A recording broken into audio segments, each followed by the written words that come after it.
இங்க நம்ம hero parking லாட்ல work பண்ணிட்டு இருக்கா. அப்ப கண்ணு தெரியாத பொண்ணை மீட் பண்ணி அவங்க ரெண்டு பேரும் ஃப்ரெண்ட் ஆயிடுறாங்க. இந்த பொண்ணு ஒரு கம்பெனில வேலை செஞ்சுட்டு இருக்கா. அந்த கம்பெனியோட பாஸ் இந்த பொண்ணு மேல ஒரு கண்ணா இருக்காரு. சோ இந்த பொண்ணு வீட்டுல தனியா இருக்கும்போது அந்த கம்பெனியோட பாஸ் இந்த பொண்ணு ரேப் பண்ண ட்ரை பண்றாரு.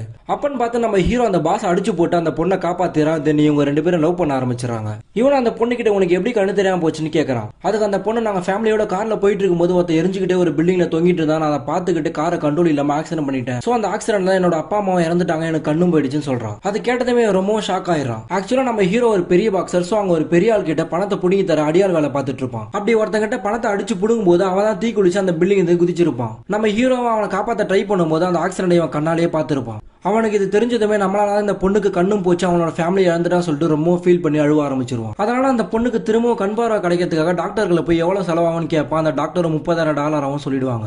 இவனும் அந்த பணத்துக்காக பெரிய பாக்ஸிங் காம்படிஷன்ல கலந்துக்கிறேன்னு சொல்லிட்டு கான்ட்ராக்ட்ல சைன் போட்டுருவான். ஆக்சுவலா இந்த பாக்ஸிங் காம்படிஷன்ல ஒன்னு ஜெயிக்கணும் இல்லனா ரிங்குக்குள்ளே சாகணும் சொல்லிட்டு தான் கான்ட்ராக்ட்ல போட்டுருக்கோம். அது தெரிஞ்சே நம்ம ஹீரோ அந்த பாக்ஸிங் காம்படிஷன்ல கலந்துக்கிறதுக்காக அந்த பொண்ணுக்காக சைன் போட்டுருப்பான். நம்ம ஹீரோ அந்த பொண்ணுக்காக அந்த பணத்தை அட்வான்ஸா வாங்கி அந்த டாக்டர் கிட்டே கட்டிட்டு அந்த பொண்ணு ஆபரேஷன் தேட்டருக்கு அனுப்பிட்டு இவன் பாக்ஸிங் காம்படிஷன் கலந்துப்பான். இவன் அந்த பாக்ஸிங் காம்படிஷன்ல வின் பண்ணிடுவான். பட் அவன் வெளியே வரும்போது அவனை முதுகுல குத்தி கொலை பண்ணிடுவாங்க. இந்த பொண்ணுக்கு கண்ணு தெரிய ஆரம்பிச்சிடும். பட் இவன் இல்லாதது இந்த பொண்ணுக்கு தெரியாமலே போயிடும். நம்ம ஹீரோ இந்த பொண்ணை பார்க்க வரலனாலும் அந்த பொண்ணு நம்ம ஹீரோக்காக ரொம்ப வருஷமா வெயிட் பண்ணிட்டு இருப்பான். தென் இந்த பொண்ணு சின்ன சின்ன வேலையும் செஞ்சுக்கிட்டு ஹாஸ்பிட்டல் மசாஜ் செய்யற வேலையும் பார்த்துட்டு இருப்பான். அப்படி ஒரு நாள் இந்த பொண்ணு ஹாஸ்பிட்டல் ஒருத்தருக்கு மசாஜ் செய்யும் போது நம்ம ஹீரோ பக்கத்துல தான் படுத்துட்டு இருப்பான். இவனும் அந்த பொண்ணை பார்த்ததுமே ரொம்ப ஃபீல் பண்ணி அழுக ஆரம்பிச்சிருவான். பட் அந்த பொண்ணு நம்ம ஹீரோக்கே மசாஜ் செய்ய வரும்போது உங்க பேர் என்னன்னு கேட்பா. அதுக்கு அவன் பேசவே மாட்டான். அதுக்கு அவன் நம்ம பேரை சொன்னா நம்ம வாய்ஸை வச்சு அந்த பொண்ணு கண்டுபிடிச்சிரும் சொல்லிட்டு அந்த பேரை சொல்லாம கீழே ஃபீல் பண்ணி அழுதுட்டு இருப்பான். தென் அந்த பொண்ணு அங்க இருந்து போயிடுவான். இப்படியே கொஞ்ச நாள் போகுது. நம்ம ஹீரோ அந்த பொண்ணுக்காக ஒரு நாயையும் ஒரு சின்ன ஆமையும் ஒரு பாட்டில போட்டு கொடுத்துருப்பான்.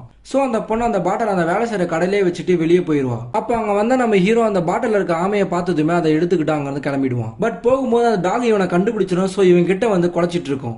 ஆனா அந்த பொண்ணு அவங்க கிட்ட வந்து என்னோட டாக் இந்த மாதிரி பண்ணதே இல்லை, ரொம்பவும் சாரி சொல்லிடுவா. அவனை அங்க இருந்து கிளம்பிடுவான். இருந்தாலும் அந்த டாக் அவனை பார்த்து குலைச்சிட்டே இருக்கான். அந்த பொண்ணுக்கு அது தெரியாம அந்த டாக் அங்க இருந்து கூட்டிட்டு போயிடுவான். இவ்வளவு கடையில வந்து பாப்பா அந்த ஆமை வச்சிருந்த பாட்டிலாம் காணாம போயிருக்கும். அதை பார்த்ததுமே அங்க எல்லா இடத்துலயும் தேட ஆரம்பிச்சிடும். பட் அந்த நாய் திரும்பவும் குலைக்க ஆரம்பிச்சிடும். அதை பார்த்ததுமே அந்த பொண்ணுக்கு அப்பதான் புரியும் நம்ம கூட இருந்தவன் தான் அங்க வந்தான், அதனாலதான் இந்த நாய் குலைச்சிருக்குன்னு சொல்லிட்டு. அது தெரிஞ்சதுமே அந்த பொண்ணு எல்லா இடத்துலயும் இவனை தேட ஆரம்பிச்சிருவான். இவனை கொண்டு வந்த ஆமை அந்த பாட்டில் இருந்து ஃப்ரீயா அந்த ஏரியிலே விட்டுருவான். தென் அந்த பொண்ணு இவனை பார்த்துருவா. அவளை இவன் கிட்ட வந்து இந்த வாழ்க்கையை நீ கொடுத்தது, நீ எப்படி இருந்தாலும் பரவாயில்ல, நான் உன் கூட மட்டும் தான் வாழ்வும் சொல்லுவான். அதை கேட்டதுமே ரெண்டு பேரும் ஒன்னா சேர்ந்துருவாங்க.